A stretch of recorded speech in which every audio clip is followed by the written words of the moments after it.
औज़ुबिल्लाहिमिनश्शैतानिर्रजीम बिस्मिल्लाहिर्रहमानिर्रहीम। Lecture number 5 physics second year first chapter का electric field intensity due to a point charge, ये कल हम डिस्कस कर चुके थे, ठीक है। और अगर आप लोगों को याद हो तो हम इस किस्म का डायग्राम डिस्कस कर चुके थे कि ये आपके पास सोर्स चार्ज है और आर डिस्टेंस पे मैं किसी पॉइंट पी पे इलेक्ट्रिक फील्ड इंटेंसिटी को मालूम करना चाहता हूँ। R is the distance of a point from the source charge, ठीक है।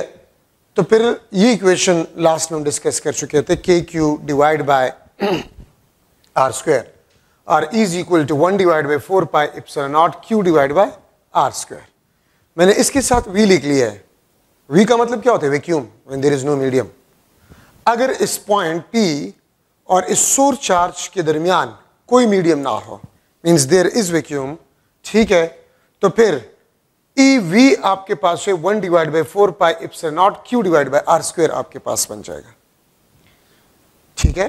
और अगर आप मीडियम रख ले, medium must be dielectric और इंसुलेटर। तो आपने सेकेंड ईयर फर्स्ट चैप्टर में डिटेल में पढ़ा होगा कि मीडियम जब हम लेते हैं तो हम इंसुलेटर जो है या डाई इलेक्ट्रिक लेते हैं, हम कंडक्टर नहीं लेते, ठीक है। क्यों नहीं लेते वो मैं इसके बाद डिस्कस कर लूंगा। अच्छा, अब ये देखिए, अगर मीडियम हो तो E M is equal to 1 divide by 4 pi E M Q divide by R square and permittivity of medium 1 divide by 4 pi E R epsilon naught Q divide by R square, ठीक है।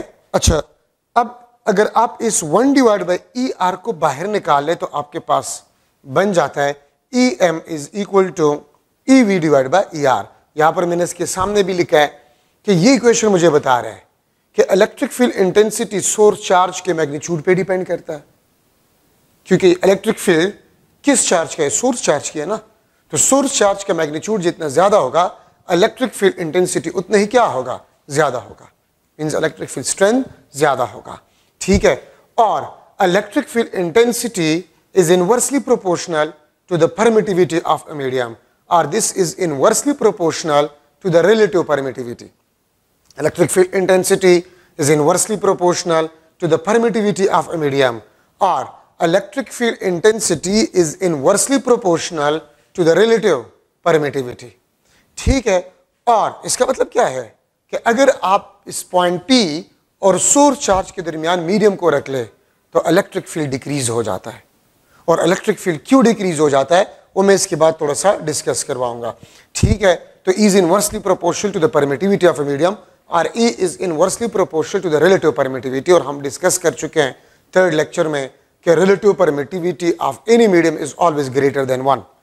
Standard vacuum हमने लिया हुआ है which is equal to 1 और E is inversely proportional to R square. Electric field intensity is inversely proportional to r square. R is the distance of a point from source charge. तो अगर आप distance को double कर जाए तो electric field intensity 4 time decrease हो जाएगा। क्यों? R डबल 2, तो 2 स्क्वायर क्या बन जाएगा? 4 बन जाएगा। तो अगर आप distance of a point from source charge double कर जाए तो इलेक्ट्रिक फील्ड इंटेंसिटी आपके पास 4 टाइम डिक्रीज हो जाएगा। अगर आप distance of a point from a source charge half कर जाए, हाफ तो हाफ का square 1 divide by 4, 1 divide by 4 ऊपर चला जाएगा और हम कहते हैं electric field intensity 4 time increase हो जाएगा। तो E is inversely proportional to R square where R is the distance of a point from the source charge, ठीक है। अच्छा, अब यहां पर आप देखिए, ये इक्वेशन आप देखिए थोड़ा सा, EV electric field intensity when there is no medium to the ratio of electric field intensity when there is no medium to the electric field intensity when there is a medium. This is equal to a relative permittivity. This is equal to a relative permittivity. EV divided by EM. ये आपके पास relative permittivity आ जाएगा, ठीक है। इससे पहले भी हम discuss कर चुके थे कूलम्स लॉ में कि the ratio of force between 2 point charges when there is no medium to the force when there is a medium is equal to a relative permittivity. और एग्जैक्टली इसी तरह मैं इस तरह भी कह सकता हूं the ratio of electric field intensity when there is no medium to the electric field intensity when there is medium is equal to a relative permittivity. ठीक है, और अगर मैं इसको उल्टा करूं, the ratio of electric field intensity when there is a medium to the electric field intensity when there is no medium will be equal to the reciprocal of the relative permittivity. अगर मैं इसको उल्टा करूं, EM divided by EV will be equal to 1 divided by ER. ये आपके पास ER की power -1 आपके पास बन जाएगा. रिलेटिव परमिटिविटी की पावर -1 आपके पास जो है वो बन जाएगा. ठीक है, तो ये आपके पास इलेक्ट्रिक फील्ड इंटेंसिटी. याद रखिए ये इक्वेशन जो है this is purely for the point charge. ये इक्वेशन आप पॉइंट चार्ज के लिए इस्तेमाल कर सकते हैं. KQ divide by R square. अगर मैं आपसे पूछूं कि देखिए इन दो चीज़ों को अगर हम मिला लें, मैं यहाँ पर ऊपर लिख लेता हूँ कि E आपके पास जो है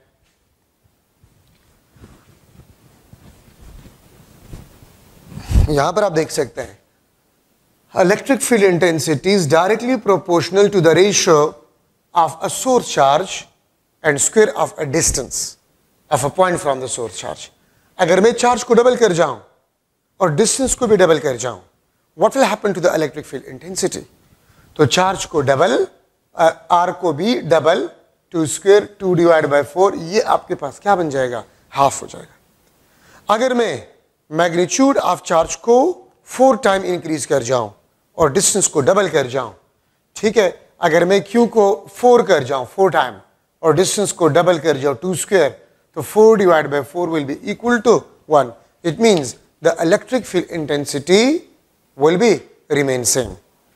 ठीक है, तो electric field intensity is directly proportional to the ratio of source charge and square of a distance of a point from the source charge. ठीक है, तो ये आपके पास इलेक्ट्रिक फील्ड इंटेंसिटी का रेशियो है, रिलेशन है, रेशियो ऑफ सोर्स चार्ज और square of distance of a point from the source charge. ठीक है, तो जिस तरह हमने एमसीक्यूज डिस्कस किए थे कूलम्स लॉ में, क्योंकि कल मैंने बताया था आपको कि ये बेसिकली कूलम्स लॉ है for a unit positive test charge. Unit positive test charge के लिए ये आपके पास Coulomb's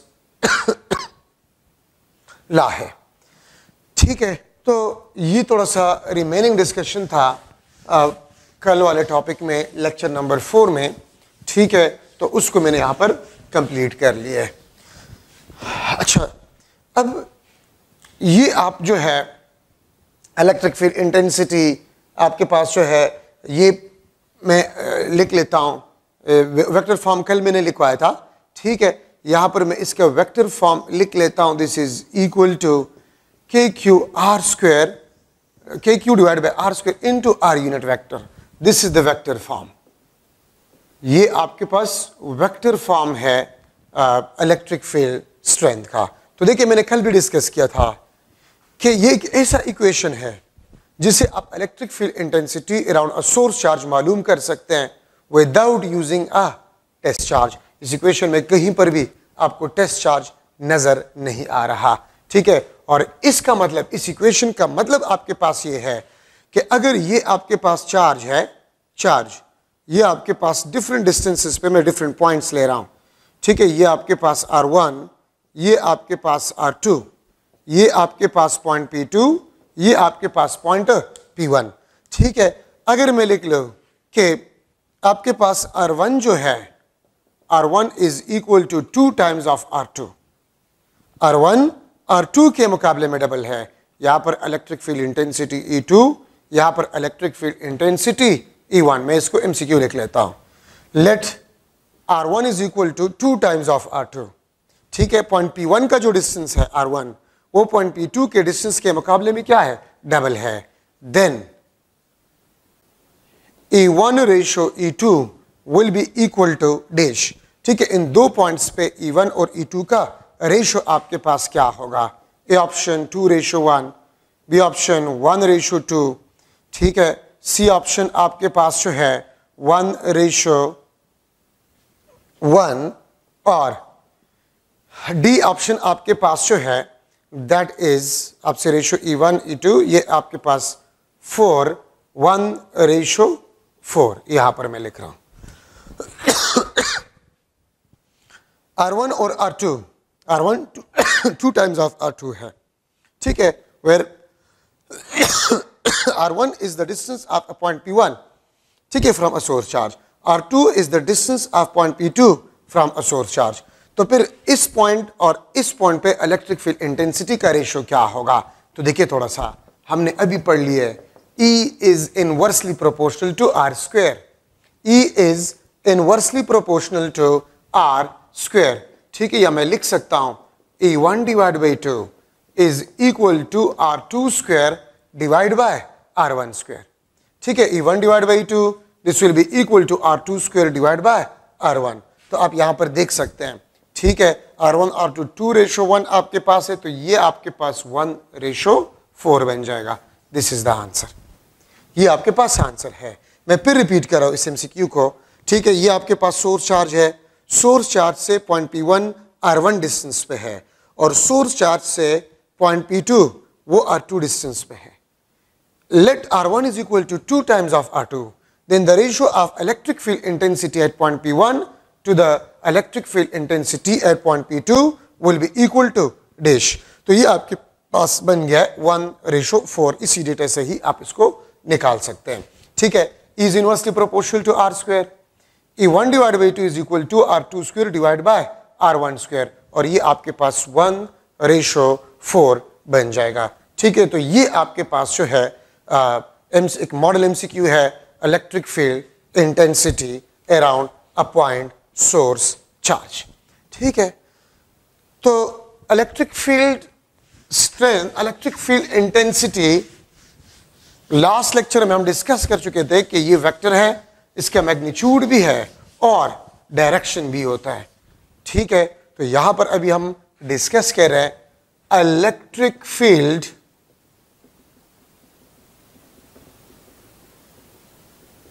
lines.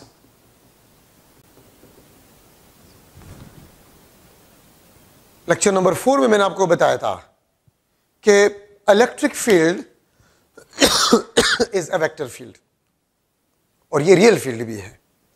Electric field reality में एग्जिस्ट करता है, इलेक्ट्रिक फील्ड रियलिटी में एग्जिस्ट करता है, वो रियल फील्ड है और उसका मैग्नीट्यूड भी होता है और डायरेक्शन भी होता है, ठीक है. लेकिन इलेक्ट्रिक फील्ड लाइंस आपके पास जो है, this is imaginary line drawn along a force experienced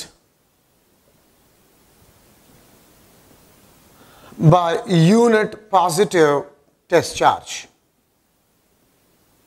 ठीक है. जिस डायरेक्शन में टेस्ट चार्ज फोर्स एक्सपीरियंस कर जाता है, उसी डायरेक्शन में हम एक लाइन को ड्रॉ कर लेते हैं, ठीक है. और ये लाइन आपके पास इमेजिनरी लाइन है and this is just used to map or visualize electric field of source charge. देखिए, मैं स्टूडेंट्स को एक सिंपल मिसाल देता हूं कि इलेक्ट्रिक फील्ड को आप ना तो देख सकते हैं, ना आप उसको टच कर सकते हैं, ना उसका कोई स्मेल होता है, ठीक है, जिससे आपको पता चल जाए कि ये आपके पास जो है इलेक्ट्रिक फील्ड होता है. तो फिर क्या किया जाता है? इलेक्ट्रिक फील्ड हमें नजर नहीं आता, ना उसका कोई कलर होता है, ठीक है, ना उसका कोई स्मेल होता है. तो फिर उसको देखने के लिए हम क्या करते हैं? उसको देखने के लिए हम लाइंस को ड्रॉ करते हैं, इमेजिनरी लाइंस को ड्रॉ करते हैं, ठीक है. और वही इमेजिनरी लाइंस आपके पास है, वो इलेक्ट्रिक फील्ड लाइंस कहलाते हैं. यहां पर हम टेस्ट चार्ज को पॉजिटिव टेस्ट चार्ज लेते हैं. यहां पर भी स्टूडेंट्स क्वेश्चन करते हैं कि हम पॉजिटिव टेस्ट चार्ज के बजाय नेगेटिव टेस्ट चार्ज ले सकते हैं. क्यों नहीं ले सकते? बिल्कुल ले सकते हैं.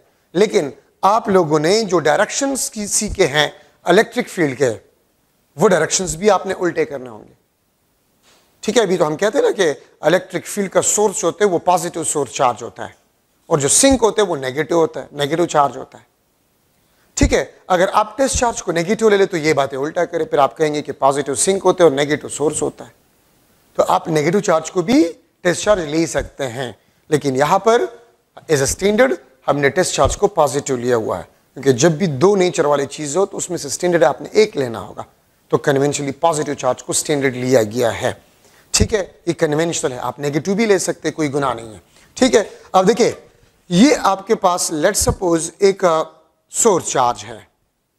ठीक है, ये आपके पास सोर्स चार्ज है और ये पॉजिटिव सोर्स चार्ज है। मैं यहां पर टेस्ट चार्ज को रख लेता हूं। ठीक है, तो ये सोर्स चार्ज इस टेस्ट चार्ज पे इस डायरेक्शन में फोर्स लगाएगा। This is the direction of force और this is the direction of electric field lines. ये पॉजिटिव चार्ज है, टेस्ट चार्ज को भी मैंने पॉजिटिव ले लिया। ठीक है, so this positive source charge will repel a positive test charge in this direction. तो इस डायरेक्शन में ये फोर्स एक्सपीरियंस करेगा। ठीक है, इसी डायरेक्शन में हम एक लाइन को ड्रॉ कर लेते हैं और यही लाइन आपके पास ये क्या कहलाता है, ये इलेक्ट्रिक फील्ड लाइंस कहलाते हैं। ठीक है, ये आपके पास एक टेस्ट चार्ज है पॉजिटिव क्यू नॉट। ठीक है, ये पॉजिटिव सोर्स चार्ज इस टेस्ट चार्ज को इस डायरेक्शन में रिपेल करता है। ठीक है, ये आपके पास फोर्स का डायरेक्शन है, ये आपके पास इलेक्ट्रिक फील्ड का डायरेक्शन है। ठीक है, ये आपके पास प्लस क्यू नॉट, ये आपके पास फोर्स का डायरेक्शन है और इसी डायरेक्शन में आप लाइन खींच ले, ये आपके पास इलेक्ट्रिक फील्ड लाइन। यहां पर आप टेस्ट चार्ज रख ले, ये इस डायरेक्शन में चला जाएगा। This is electric field strength और ये आपके पास फोर्स होगा। ठीक है, तो देखिए आप जिस पॉइंट पे भी टेस्ट चार्ज को रखेंगे तो ये पॉजिटिव चार्ज उस टेस्ट चार्ज को रिपेल करेगा। तो रिपेल करने के लिए वो फोर्स लगाएगा, जिस डायरेक्शन में वो फोर्स लगाएगा उसी डायरेक्शन में आप एक लाइन खींच ले, ये इलेक्ट्रिक फील्ड लाइंस। याद रखिए आपके पास इलेक्ट्रिक फील्ड लाइंस जो है, field lines are 3D around source charge. Source charge के इर्द गिर्द जो फील्ड लाइंस होते हैं वो 3 डायमेंशनल होते हैं। आप पेज पे ड्रॉ करते हैं या हम बोर्ड पे ड्रॉ करते हैं, वहां हमें 2D नजर आते हैं, लेकिन ये रियलिटी में 3D होते हैं। इलेक्ट्रिक फील्ड भी चार्ज के इर्द गिर्द 3 डायमेंशन में होता है और इलेक्ट्रिक फील्ड लाइंस भी 3 डायमेंशन में होंगे। ठीक है, आप ये देखिए, चूंकि हमने टेस्ट चार्ज पॉजिटिव लिया और ये पॉजिटिव सोर्स चार्ज है, सो आपके पास इलेक्ट्रिक फील्ड लाइंस जो है ये रेडियली आउटवर्ड है। ठीक है, पॉइंट सोर्स चार्ज है, द फील्ड लाइंस आपके पास जो है, field lines they are radially outward. क्या मतलब है रेडियली आउटवर्ड? अगर इसके इर्द गिर्द में एक स्फीयर ड्रा कर लो, ठीक है, तो ये field lines along the radius of a sphere ही होंगे, क्योंकि सबसे सिंपलेस्ट 3D ऑब्जेक्ट हमारे पास जो होता है वो स्फीयर होता है। ठीक है, तो electric field lines are radially outward. अगर मैं नेगेटिव सोर्स चार्ज को लूं और मैं पॉजिटिव टेस्ट चार्ज को रख लूं, this is plus Q not, this is plus Q not. ठीक है, ये आपके पास प्लस क्यू नॉट, ये आपके पास जो है this is plus Q not. ठीक है, ये आपके पास जो है इलेक्ट्रिक फील्ड लाइंस। तो आप देख सकते हैं ये पॉजिटिव सोर्स चार्ज जो है इसको मैं लिख सकता हूं this is the source of field lines, और ये नेगेटिव चार्ज आपके पास जो है this is the sink of field lines. ठीक है, ये ओरिजिनेट करता है फील्ड लाइंस को और फील्ड लाइंस टर्मिनेट होता है नेगेटिव चार्ज में। ठीक है, और यहां पर जो फील्ड लाइंस है, यहां पर जो फील्ड लाइंस है, field lines are radially inward. ये रेडियली आपके पास इनवर्ड है। ठीक है, the electric field lines are radially inward, ठीक है, toward a negative source charge, and electric field lines are radially outward from a positive source charge. इसीलिए हम कहते हैं कि आपके पास जो पॉजिटिव चार्ज है this is the source of field lines, और ये आपके पास है this is the sink of field lines. एक बात याद रखें, ये source positive charge field lines originate करते, प्रोड्यूस करता है, और नेगेटिव चार्ज है वो सिंक करता है। ये किस रेफरेंस पे? ये पॉजिटिव टेस्ट चार्ज के रेफरेंस पे। अगर टेस्ट चार्ज हम नेगेटिव ले ले तो फिर ये बातें आप उल्टा करें। If a test charge is negative, then positive source charge will be dash of field lines. अगर मैं एक MCQ बनाना चाहूँ इससे, ठीक है, if a test charge is negative then positive source charge will be dash for field line, source, sink, incomplete information या none of this.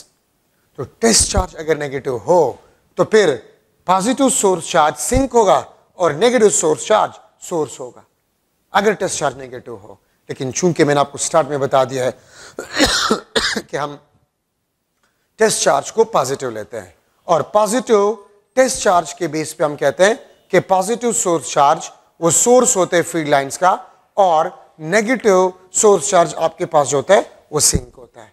ठीक है, अच्छा एक और बात देखिए, सोर्स चार्ज के नजदीक जो फीड लाइंस होते हैं, ठीक है, वो करीब होते हैं। अगर आप सोर्स चार्ज से दूर चले जाए तो फीड लाइंस भी एक दूसरे से दूर जाते हैं। ठीक है, अगर आप नेगेटिव सोर्स चार्ज देखें, अगर आप उसके करीब आ रहे हैं तो फीड लाइंस भी एक दूसरे के करीब आ रहे हैं। ठीक है, और अगर आप नेगेटिव सोर्स चार्ज से दूर जा रहे हैं, ठीक है, तो फीड लाइंस भी एक दूसरे से दूर जाएंगे।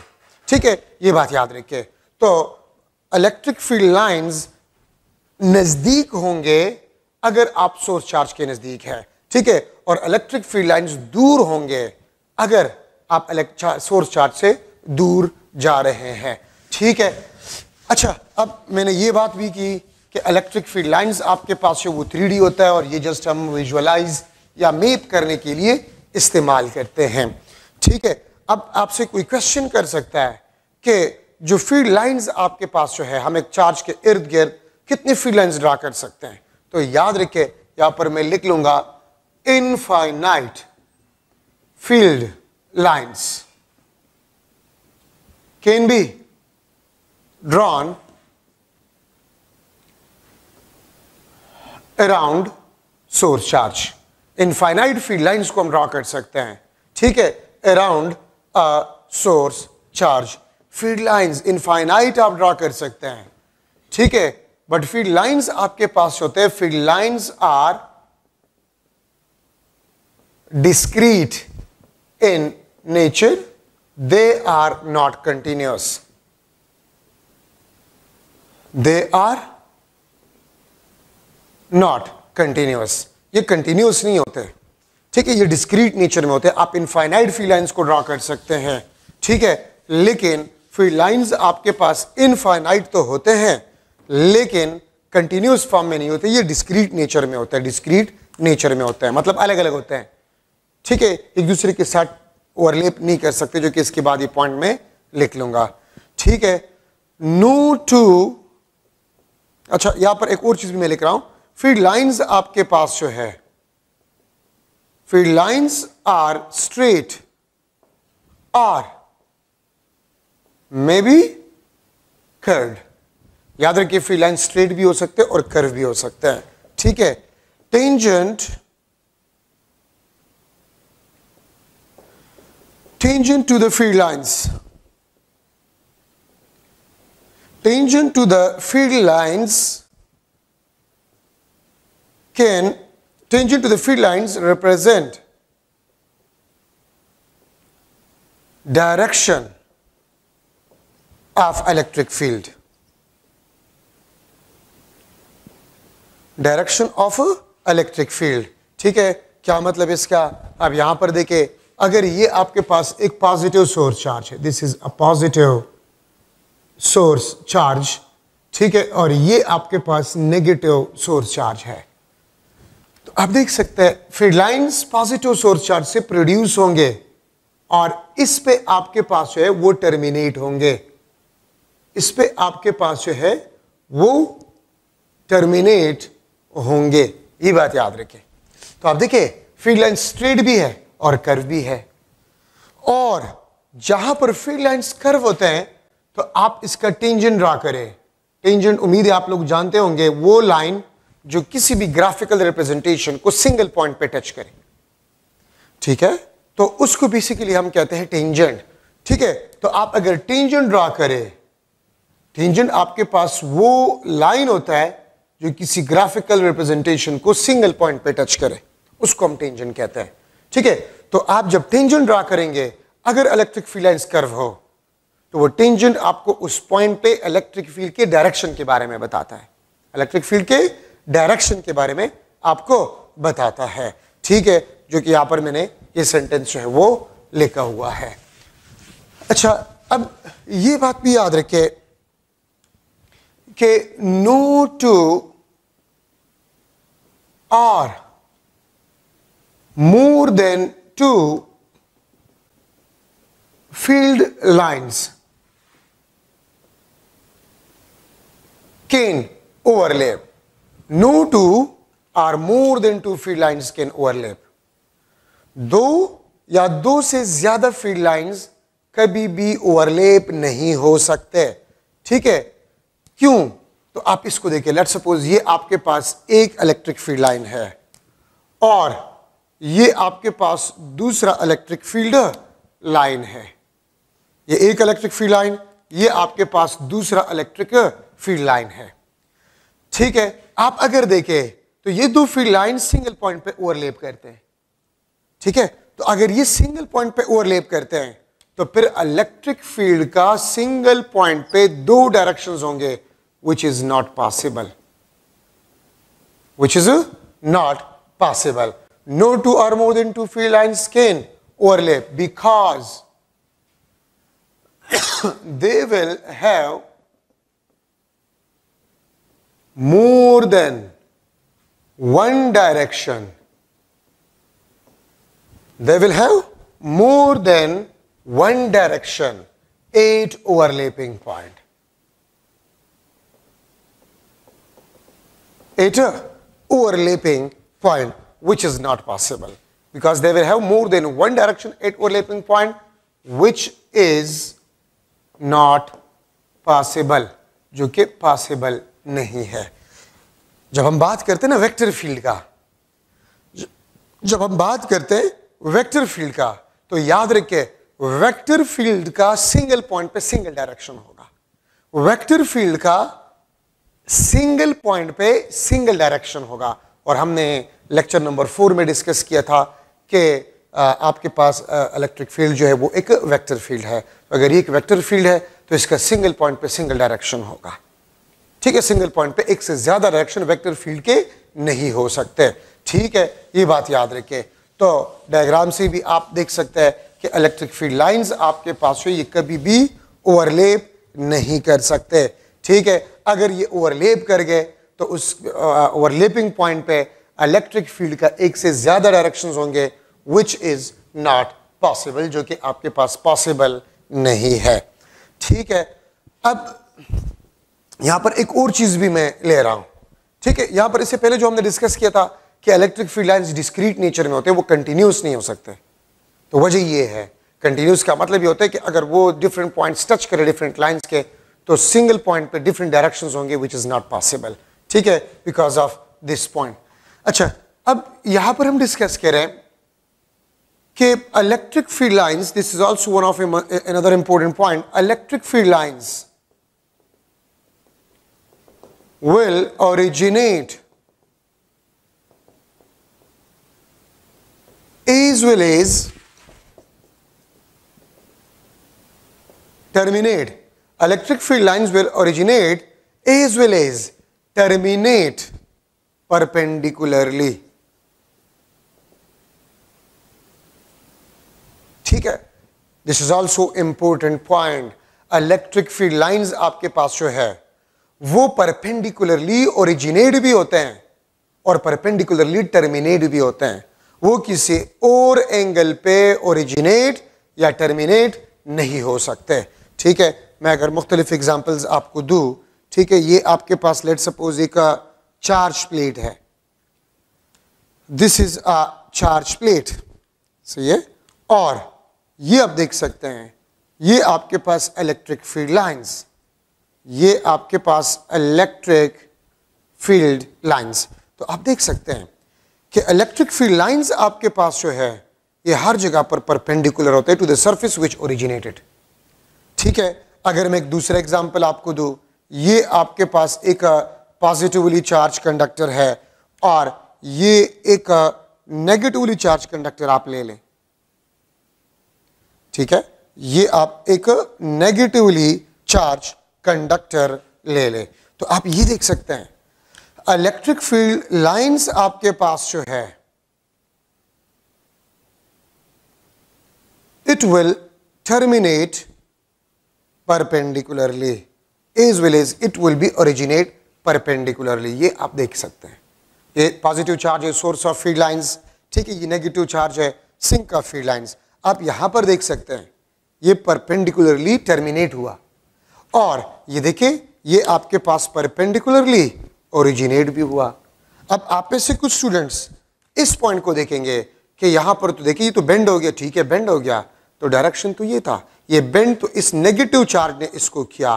तो आप अगर इसको भी देख ले तो ये भी आपके पास 90 डिग्री पे है। तो ये बात याद रखें कि इलेक्ट्रिक फील्ड लाइंस आपके पास जो होते हैं, इलेक्ट्रिक फील्ड लाइंस, वो हमेशा 90 डिग्री पे ओरिजिनेट भी होते हैं और 90 डिग्री पे टर्मिनेट भी होते हैं।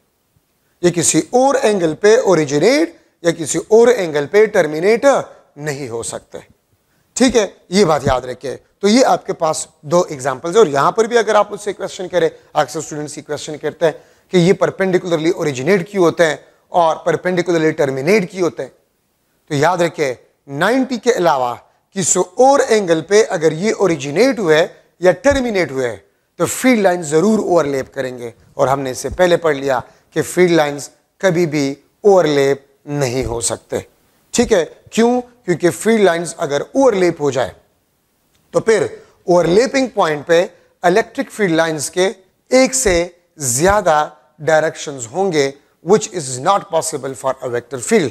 ये वेक्टर फील्ड के लिए पॉसिबल नहीं है, ठीक है। तो ये आप लोग याद रखें कि electric field lines perpendicularly originate भी होते हैं और परपेंडिकुलरली टर्मिनेट भी होते हैं, ठीक है, ये बात याद रखें।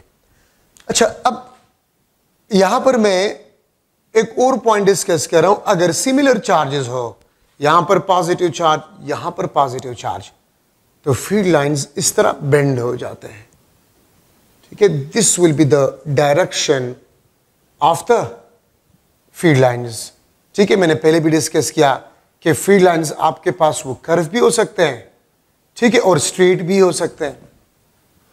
अच्छा, अब ये पॉइंट आपके पास जो है, ये पॉइंट, ठीक है, इस पॉइंट को हम कहते हैं दिस इज न्यूट्रल पॉइंट। और न्यूट्रल पॉइंट आपके पास वो पॉइंट होता है जहां पर नेट इलेक्ट्रिक फील्ड इंटेंसिटी क्या होता है, जीरो होता है, ठीक है। न्यूट्रल पॉइंट आपके पास वो पॉइंट होता है जिस पे आपके पास नेट इलेक्ट्रिक फील्ड इंटेंसिटी वो जीरो होता है, उसको हम न्यूट्रल पॉइंट कहते हैं, ठीक है। तो याद रखिए अगर आप दो सिमिलर पॉइंट चार्जेस ले लें, अगर आप दो सिमिलर मतलब पॉजिटिव पॉजिटिव या नेगेटिव नेगेटिव सेम नेचर वाले अगर आप सोर्स चार्जेस ले लें, ठीक है, तो याद रखिए इन दो सिमिलर चार्जेस के दरमियान एक पॉइंट होता है जहां पर नेट इलेक्ट्रिक फील्ड इंटेंसिटी आपके पास क्या होता है, जीरो होता है, और उस पॉइंट को हम क्या कहते हैं, न्यूट्रल पॉइंट हम उसको कहते हैं। ये सिमिलर चार्जेस के दरमियान हो सकता है, अपोजिट चार्जेस के दरमियान न्यूट्रल पॉइंट नहीं हो सकता, ठीक है। अगर इससे पहले जो डायग्राम मैंने बनाया था अपोजिट चार्जेस का, तो अपोजिट चार्जेस के दरमियान न्यूट्रल पॉइंट नहीं होता, ठीक है, लेकिन सिमिलर चार्जेस के दरमियान न्यूट्रल पॉइंट होता है। मैं सिर्फ इतना यहां पर डिस्कस कर लेता हूं, बाकी इस टॉपिक के बाद जो है न्यूट्रल पॉइंट के बारे में इंपॉर्टेंट डिस्कशन वो मैं बाद में करवाऊंगा, ठीक है, ये बात याद रखें। तो ये आपके पास है, ये न्यूट्रल पॉइंट होता है। सिमिलर चार्जेस के दरमियान जरूर एक ऐसा पॉइंट होता है जिसपे नेट इलेक्ट्रिक फील्ड इंटेंसिटी आपके पास होता है वो जीरो होता है।